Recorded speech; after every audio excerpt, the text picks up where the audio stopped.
우리 다 함께 기도드리심으로 수요일 새벽 예배 하나님 앞에 영광을 올려드립니다.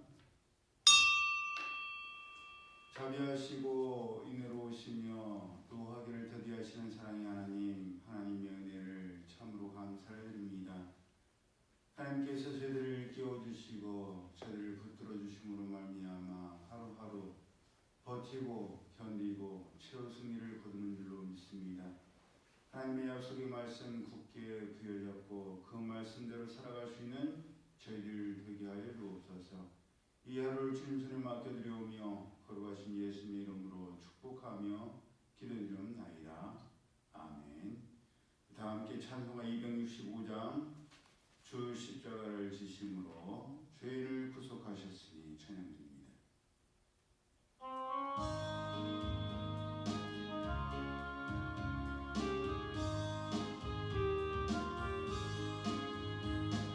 주 십자가를 지심으로 죄인을 구속하셨으니 그 피를 보고 믿는 자는 면하겠네. 내가 그 피를 유월절 그 양의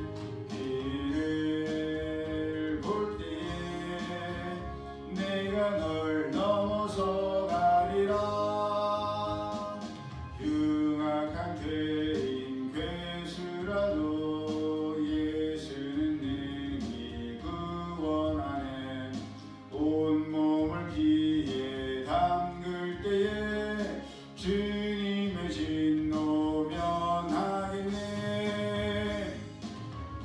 내가 그 피를 유월절 그 양의 피를 볼 때에 내가 널 넘어서 가리라. 심판할 때에 모든 백성 행한 일대로 보응받네. 주님의 피로 죄 씻으면 주님의 진노 면하겠네. 내가 그 피를 유월절 그 양의 피를 볼 때에 내가 널 넘어서 가리라. 그 주의 사랑 크신 은혜 보혈의 능력 의지하세. 심판의 불이 내릴 때에 주님의 진노 면하겠네.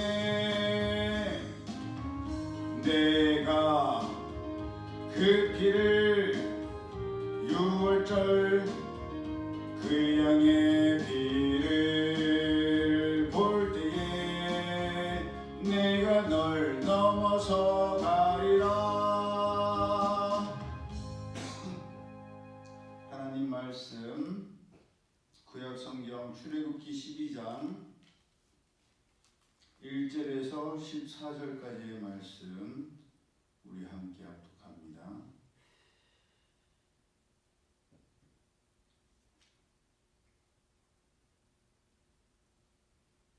시작.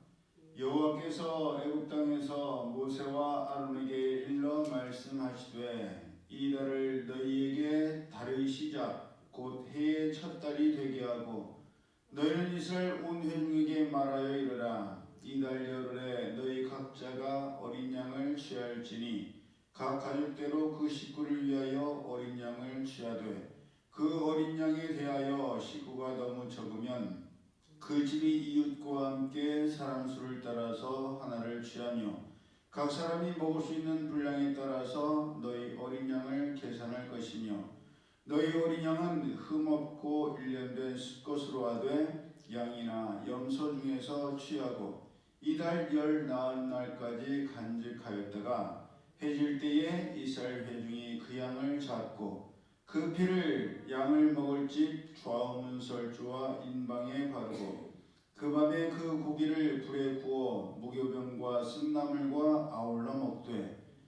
것으로나 물에 삶아서 먹지 말고 머리와 다리와 내장을 다 불에 구워 먹고 아침까지 남겨주지 말며 아침까지 남은 것은 곧 불사르라. 너희는 그것을 이렇게 먹을지니 허리에 띠를 띠고 발에 신을 신고 손에 지팡이를 잡고 급히 먹으라. 이것이 여호와의 유월절이니라. 내가 그 밤에 애굽 땅에 두루다니며 사람이나 짐승을 막론하고 애굽 땅에 있는 모든 처음 난 것을 다 치고 애굽의 모든 신을 내가 심판하리라. 나는 여호와라. 내가 애굽 땅을 칠 때에 그 피가 너희가 사는 집에 있어서 너희를 위하여 표적이 될지라. 내가 피를 볼 때에 너희를 넘어가리니 재앙이 너희에게 내려 멸하지 아니하리라.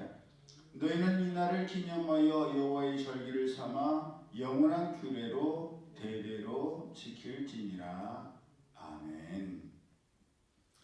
하나님께서 7번째 심판인 우박의 심판을 내릴 때까지만 하더라도 미리 어떤 일이 일어날 것인지를 모세를 통해 말씀하셨고, 이것을 들은 바로의 신하 중에도 하나님의 말씀을 두려워하여 그 종과 가축을 집으로 피하여 들이므로 우박의 심판을 면한 사람들이 있었습니다.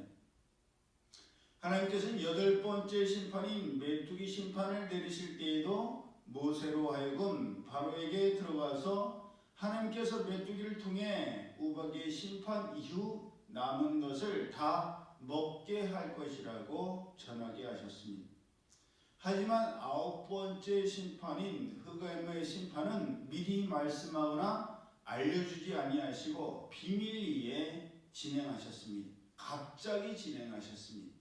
9번째 심판이 나오는 출애굽기 10장 21절을 보면 하나님께서 모세에게 하늘을 향하여 손을 내밀어 애굽 땅 위에 흑암이 있게 하라고 말씀하셨고, 그 말씀에 따라 모세가 하늘을 향하여 손을 내밀자 곧 캄캄한 흑암이 3일 동안 애굽 온 땅에 있었습니다. 워낙 갑자기 흑암을 내리셔서 애굽 사람들이 대처할 여유가 없었고, 이로 인해서 애굽 사람들이 3일 동안 서로를 볼 수 없었으며 자기 처소에서 일어날 수가 없었습니다. 이것을 볼 때 아마도 낮에 갑자기 흑암을 임하게 하신 것 같아요. 왜냐하면 밤이라면 미리 불을 켜서 준비를 했기 때문에 대비를 할 수 있었을 텐데, 불이 필요 없는 낮에 갑자기 흑암을 내리셨기 때문에 애굽 전역에 흑암이 임했고 사람들이 3일 동안 서로를 볼 수 없었고 자기 처소에서 일어설 수가 없었다라고 기록되어 있습니다. 주님의 날이 도적같이 갑자기 임할 것이라고 말씀하셨죠. 그 말씀의 본보기가 바로 흑암의 심판이라고 할 수 있을 것입니다. 이때도 온 이스라엘 백성들이 거주하는 고센 땅에는 빛이 있었기 때문에 아무 영향을 받지 않았습니다. 그런 뒤 마지막 심판인 애굽 땅에 있는 모든 것의 처음 난 것에 대한 죽임에 대해서는 다시 바로에게 미리 전하게 하셨습니다. 이 모든 10가지 심판과 재앙들은 하나님께서 장차 이루실 일들에 대한 예표라고 할 수가 있는 거예요. 흑암이 갑자기 임한 것처럼 주의 날이 도적같이 갑자기 임할 것이고, 또 처음 난 것의 죽음에 대해서는 미리 말씀하셨지 않습니까?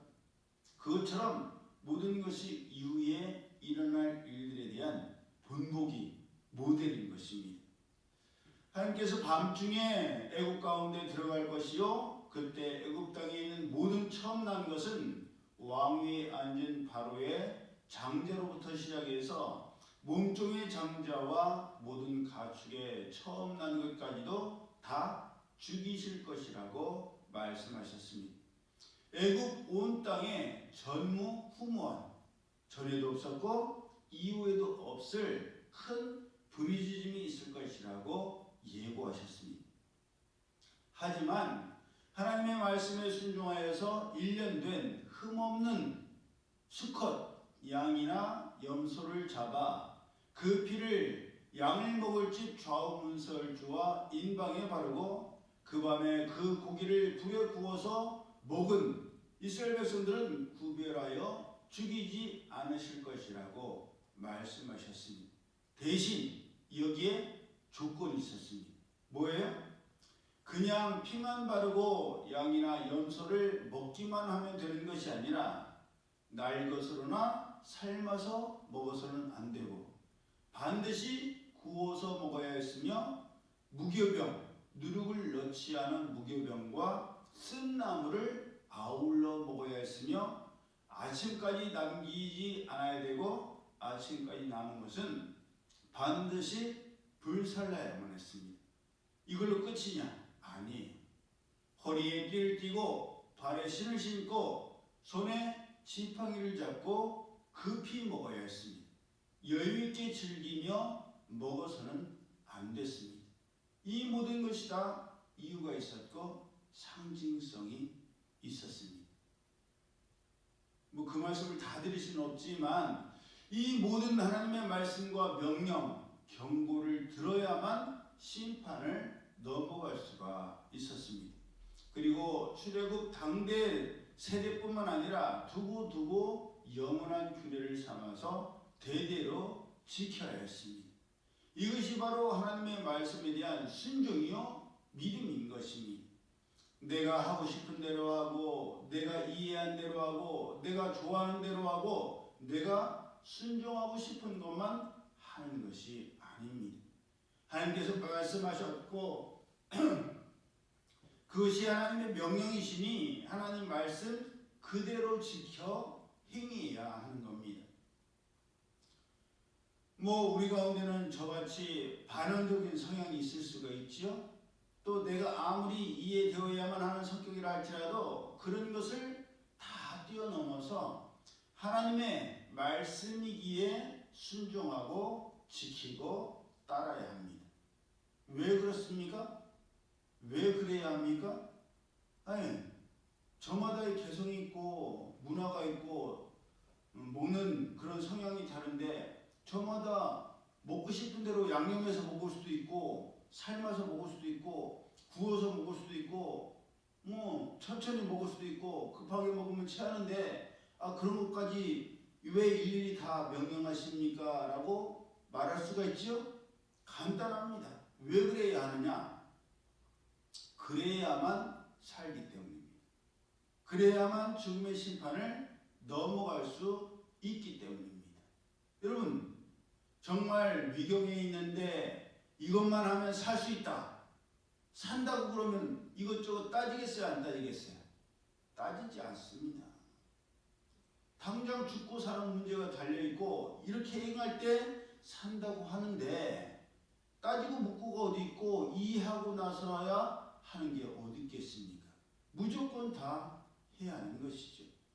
지금까지 10가지 재앙과 심판을 통해서 하나님의 전지전능하심을 경험한 이스라엘 백성들이라면 왜 그래야 하는지 따지고 묻고가 없었습니다. 하나님의 말씀이고 하나님의 명령이기에 당연히 따라야 하고 지켜야 하는 것이기 때문입니다. 그것도 내 대에만 하는 것이 아니라 두고두고 대대로 영원한 규례로 삼아 지켜야 했습니다. 왜냐? 6월절은 출애굽 때에만 하는 것이 아니기 때문입니다. 지금도 우리 각자에게 6월절은 계속되고 있습니다. 우리 가운데 넘어가야 할 심판과 재앙이 얼마나 많습니까? 날마다 숨쉬는 순간마다 내 앞에 어려운 일을 보내. 여전히 우리에게는 어려운 일들이 있습니다. 그것을 우리의 힘으로 할 수 있으면 얼마나 좋겠어요. 내가 힘이 있고 내가 결단하고 내가 결심하고 내가 노력하면 될 수 있다면 얼마나 좋겠습니까? 그런데 그렇지 않아요. 끊임없이 하나님께서 우리에게 은혜를 베푸시고 능력을 주셔야만 우리는 버티고 견디고 이길 수가 있습니다. 하나님의 은혜와 하나님의 공급하심 없이는 절대로 불가능한 일입니다. 그렇기 때문에 예수님의 보혈이 필요하고 예수님의 보혈을 의지할 때에 그 모든 어려움과 심판과 재앙을 넘어가는 줄로 믿습니다. 그러므로 우리 모두가 출애굽한 이스라엘 백성들처럼 하나님께서 흑암의 심판도 갑자기 임하게 하신 것처럼 주님이 도적같이 임하실 것이요, 또 보혈을 바르지 않은 어린 양의 피를 바르지 않은 그런 집은 죽음의 사자가 임할 것이라고 말씀하셨고 예고하신 대로 이루어진 것처럼 주님은 올라가신 모습 그대로 다시 오실 겁니다. 그때 예수 그리스도를 나의 구주로 영접하고 하나님의 말씀대로 산 사람은 주님과 함께 영원한 처소에 올라갈 것이요, 그러지 못한 사람은 심판을 받아 영벌에 처해질 수밖에 없습니다. 우리는 그것을 꼭 명심하여서 오직 하나님의 말씀대로 살 때에 그 모든 심판이 넘어가고 하나님께서 살려주시는 놀라운 유월절이 우리의 삶 가운데 이루어질 줄로 믿습니다. 그러므로 오늘 살아가는 우리의 삶 가운데도 날마다 모든 것들을 심판과 재앙과 어려움들을 넘어가게 하시는 하나님의 놀라운 유월절의 은혜가 함께 하시기를 예수님의 이름으로 축복합니다. 아멘. 기도드립니다. 사랑의 하나님 감사합니다. 다른 방법은 없었습니다. 오직 하나님 말씀대로 하나님의 방법대로 행할 때에만이 죽음의 사자가 넘어갔음을 저희들이 명심하여서 오늘 살아가는 저희들에게도 마찬가지인 줄로 믿습니다. 다른 길은 없고 다른 방법은 없습니다. 오직 하나님의 말씀대로 살아갈 때에 심판과 재앙을 넘어가서 하나님께서 약속하신 놀라운 영생의 삶을 살아갈 줄로 믿사오니 오늘도 힘들고 어려워도 하나님의 약속의 말씀 굳게 부여잡고 버티고 견디고 이겨서 최우승이 거두는 저들 되게 하여 주옵소서. 이제는 우리 주 예수 그리스도의 은혜와 하나님 아버지의 그 크신 사랑하심과 성령님의 교통하심이 하나님의 말씀과 하나님의 방법대로 지켜 행하여서 유월절의 은혜를 날마다 경험하기를 원하는 이들 모두에게 이제부터 영원히 함께 하실지어다.